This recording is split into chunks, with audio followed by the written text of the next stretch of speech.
Friends ಎಲ್ಲರಿಗೂ ನಮಸ್ಕಾರ. Friends, ಇದೇನು ಅಂತ ನೋಡ್ತಾ ಇದ್ದೀರಾ, ಇದು ಕೊತ್ತಂಬರಿ ದಂಟು.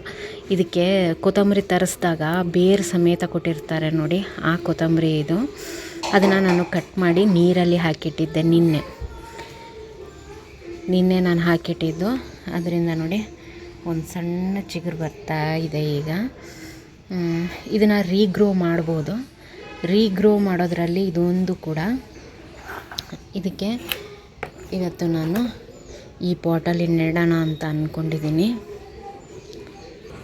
ನಾನಿಲ್ಲಿ ಮಣ್ಣು ಮರಳನ್ನು ಮಿಕ್ಸ್ ಮಾಡಿದ್ದೀನಿ. ಒಂದು ಸ್ವಲ್ಪ ಕೊಕೊಪಿಟ್ ಮೊದಲೇ ಮಿಕ್ಸ್ ಇತ್ತು ಈ ಮಣ್ಣಲ್ಲಿ. ಇದಕ್ಕೆ ನಾನೊಂದು ಸ್ವಲ್ಪ ಬೇವಿನ ಹಿಂಡಿನ ಸೇರಿಸ್ತಾ ಇದ್ದೀನಿ. ಇದನ್ನೆಲ್ಲ ಮಿಕ್ಸ್ ಮಾಡಿಕೊಂಡು ಈ ಪಾಟ್ಗೆ ನಾನು ಶಿಫ್ಟ್ ಮಾಡ್ಕೊತೀನಿ.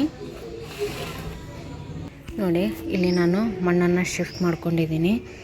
ಈಗ ಇದನ್ನು ತೋರಿಸ್ತೀನಿ ನೋಡಿ ನಿಮಗೆ. ನೋಡಿ, ಈ ರೀತಿ ಬೇರಿರುವಂಥದ್ದು ನೀವು ಯಾವುದೇ ಸೊಪ್ಪು ತೊಗೊಂಬರ್ರಿ, ಬೇರಿತ್ತಂದರೆ ನೀವು ರೀಗ್ರೋನ ಮಾಡ್ಕೋಬೋದು. ನಾನು ಈಗ ಇದೇನು ಇದೆಯಲ್ಲ ಈ ಥರದನ್ನು ನೀರಲ್ಲಿ ಹಾಕಿಟ್ಟಿದ್ದೆ. ನೀವು ಆವಾಗಲೇ ಇದನ್ನು ಮಣ್ಣಲ್ಲಿ ಹಾಕಿದ್ರೂ ತೊಂದರೆ ಇಲ್ಲ, ನೀರಲ್ಲಿ ಹಾಕಿಟ್ರೆ ತುಂಬ ಒಳ್ಳೆಯದು. ಈಗ ಇದನ್ನು ನಾನು ಬೇರಿರುವಂಥ ಪಾರ್ಟ್ ಏನಿದೆಯಲ್ಲ ಅದನ್ನು ಈ ರೀತಿಯಾಗಿ ಹಾಕ್ತೀನಿ. ಈ ರೀತಿಯಾಗಿ ಒಂದೊಂದೇ ಬೇರನ್ನು ಮಣ್ಣ ಒಳಗಡೆ ಹಾಕ್ತಾ ಹೋಗ್ತೀನಿ.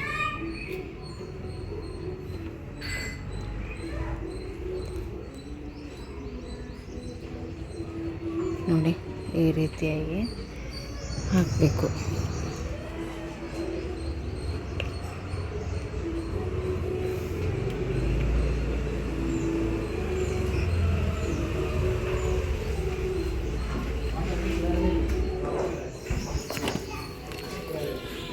ಇದು ನೋಡಿ, ಎಲ್ಲನೂ ನಾನು ಇದಕ್ಕೆ ಹಾಕಿದ್ದೀನಿ. ಈಗ ಇದಕ್ಕೇನೆಂದರೆ ಒಂದು ಸ್ವಲ್ಪ ನೀರನ್ನು ಹಾಕ್ಕೊಂಡ್ಬಿಡ್ತೀನಿ. ನೋಡಿ, ಈ ರೀತಿಯಾಗಿ ನೀರನ್ನು ಹಾಕ್ಕೊಂಡು ಮೇಲೆ ಸ್ವಲ್ಪ ಮಣ್ಣು ಬೇಕು ಅಂತ ಅನಿಸಿದ್ರೆ ನೀವು ಮಣ್ಣು ಕೂಡ ಇದಕ್ಕೆ ಸೇರಿಸ್ಕೋಬೋದು. ಸ್ವಲ್ಪ ದಿನಕ್ಕೇ ಇದರಲ್ಲಿ ಚಿಗುರು ಬರೋಕ್ಕೆ ಶುರುವಾಗುತ್ತೆ. ಇದು ಇಟ್ಟಿದ್ದೆಲ್ಲನೂ ಚೆನ್ನಾಗಿ ಬರುತ್ತೆ ಅಂತ ಹೇಳಲ್ಲ. ಕೆಲವೊಂದು ಕೊಳ್ತೋಗುತ್ತೆ, ಕೆಲವೊಮ್ಮೆ ಎಲ್ಲನೂ ಚೆನ್ನಾಗಿ ಬರುತ್ತೆ. ಆ ರೀತಿ ಆಗುತ್ತೆ.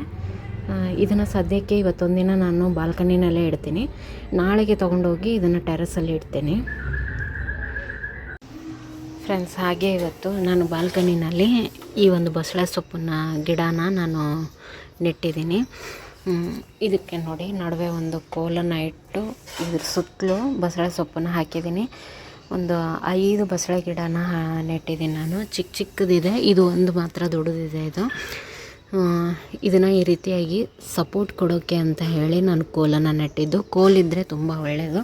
ನಾನು ಜಾಸ್ತಿ ಹಬ್ಸಲ್ಲ ಇದನ್ನು, ಯಾಕಂದರೆ ಈ ಕೋಲಿನ ಸಹಾಯದಲ್ಲಿ ಬೆಳೆಯೋದ್ರಿಂದ ನಾನು ಸ್ವಲ್ಪಕ್ಕೆ ಕಟ್ ಮಾಡ್ಕೊತೀನಿ. ಅದಕ್ಕೆ 5 ನೆಟ್ಟಿದ್ದೀನಿ ನಾನು. ನಮ್ಮ ಮನೆಗೆ ಸರಿ ಹೋಗುತ್ತೆ. ಇಲ್ಲಿ ಏನಂದರೆ ಈ ಜಾಗದಲ್ಲಿ ಬಿಸಿಲು ಜಾಸ್ತಿ ಬರುತ್ತೆ, ಹಾಗಾಗಿ ನಾನು ಇದನ್ನು ಇಲ್ಲೇ ಇಡ್ತೀನಿ. ಅದಕ್ಕೋಸ್ಕರ ನಾನು ಇಲ್ಲಿ ನೆಡ್ತಾ ಇರೋದು. ಇಲ್ಲಾಂದರೆ ನಾನು ಟೆರೆಸಲ್ಲಿ ಇಡ್ತಿದ್ದೆ. ಟೆರೆಸಲ್ಲಿ ಏನಾಗುತ್ತೆ, ಈಗ ಬೇಸಿಗೆ ಇರೋದ್ರಿಂದ ಬಿಸಿಲು ಜಾಸ್ತಿ ಆದರೆ ಈ ಒಂದು ಸೊಪ್ಪು ಏನಂದರೆ ಹಳದಿ ಕಲರ್ ಆಗಿಬಿಡುತ್ತೆ ಬೇಗ. ಅದಕ್ಕೋಸ್ಕರ ನಾನು ಇದನ್ನು ಇಲ್ಲೇ ನೆಡೋಕ್ಕೆ ಅಂತ ಹೇಳಿ ಇಲ್ಲಿ ನೆಟ್ಟಿದ್ದೀನಿ. ಆಮೇಲೆ ಏನಂದರೆ ಇನ್ನೊಂದು ಪಾಟಲ್ಲಿ ನಾನು ಪುದೀನ ನೆಟ್ಟಿದ್ದೀನಿ. ಇದು ಸ್ವಲ್ಪ ದೊಡ್ಡ ಸೈಜ್ ಪಾಟ್ ಇದೆ ಆ್ಯಕ್ಚುಲಿ, ಆದರೂ ಕೂಡ ನಾನು ಇದರಲ್ಲಿ ಪುದೀನನ ನೆಟ್ಟಿದ್ದೀನಿ. ಚೆನ್ನಾಗಿ ಬರುತ್ತೆ ಪುದೀನ. ಆಮೇಲೆ ಬಿಸಿಲು ಕೂಡ ಇಲ್ಲಿ ಬೀಳೋದ್ರಿಂದ ಇವತ್ತು ಇಲ್ಲಿ ಸೊಪ್ಪುಗಳನ್ನ ಬೆಳೆಯೋದು ಅಂತ ಹೇಳಿ ಇವತ್ತು ನಾನು ಅಂಗಡಿಯಿಂದ ತೊಗೊಂಡು ಬಂದಂಥ ದಂಟೇನಿರುತ್ತಲ್ಲ ಅದನ್ನು ನಾನು ತೊಗೊಂಡು ಇಲ್ಲಿ ಹಚ್ಚಿದ್ದೀನಿ. ನೋಡಿ, ಮಿನಿಮಮ್ ಆಗಿ ಇಷ್ಟು ದಪ್ಪನಾದರೂ ಇರಬೇಕು ಕಡ್ಡಿ. ಈ ಥರ ಇದ್ದರೆ ತುಂಬ ಚೆನ್ನಾಗಿ ಗ್ರೋ ಆಗುತ್ತೆ, ಬೇಗ ಗ್ರೋ ಆಗುತ್ತೆ. ಇದನ್ನೂ ಕೂಡ ನಾನು ಕಟಿಂಗ್ಸನ್ನು ಹಾಕಿದ್ದೀನಿ. ಇದನ್ನು ಸಾಕಷ್ಟು ಸಾರಿ ನಾನು ಕಟಿಂಗ್ಸ್ ಹಾಕಿರೋದು ವಿಡಿಯೋ ಮಾಡಿದ್ದೀನಿ, ಹಾಗಾಗಿ ಇವತ್ತು ವಿಡಿಯೋ ಮಾಡೋಕ್ಕೆ ಹೋಗಲಿಲ್ಲ.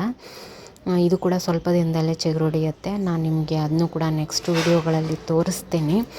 ಇದು ಇವತ್ತು ನನ್ನ ಗಾರ್ಡನ್ ಕೆಲಸ. ಇವತ್ತು ಬಾಲ್ಕನಿನಲ್ಲಿ ಇದೆಲ್ಲ ರಿಪೋರ್ಟು ಅದು ಎಲ್ಲ ಇವತ್ತು ಇದೇ ಆಗೋಯಿತು.